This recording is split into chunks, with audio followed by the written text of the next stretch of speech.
जी नाज़रीन, अस्सलाम वालेकुम। एक नई वीडियो लेकर मैं आपकी खिदमत में हाज़िर हुआ हूँ। वीडियो शुरू करने से पहले मैं आपको बता दूँ कि मेरा चैनल सब्सक्राइब कर दें और बेल आइकन को दबा दें। इस वीडियो में आपको बताऊँगा कि जैज़ में फ्री एमबी किस तरह लिए जा सकते हैं, और ये मैं 2 कोड बताऊँगा आपको, और ये दोनों कोड वर्किंग होंगे। ठीक है, सबसे पहले आपने ये कोड मिलाना है *117*72*3#। इस कोड में आपको मिलेंगे 500 MB। ये देखें, 500 MB आपको मिले हैं 10 दिन के लिए।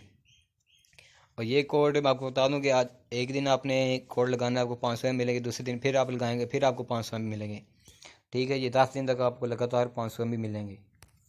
और दूसरा कोड ये उन लोगों के लिए है जिन्होंने अपनी सिम 1 महीने से इस्तेमाल नहीं की।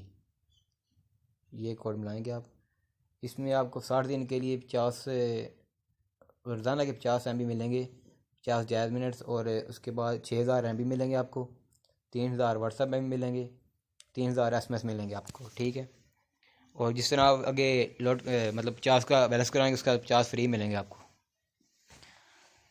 अच्छा नाज़रीन, कैसी लगी वीडियो आपको मेरी, और मेरे चैनल को सब्सक्राइब करें और लाइक का बटन दबा दें।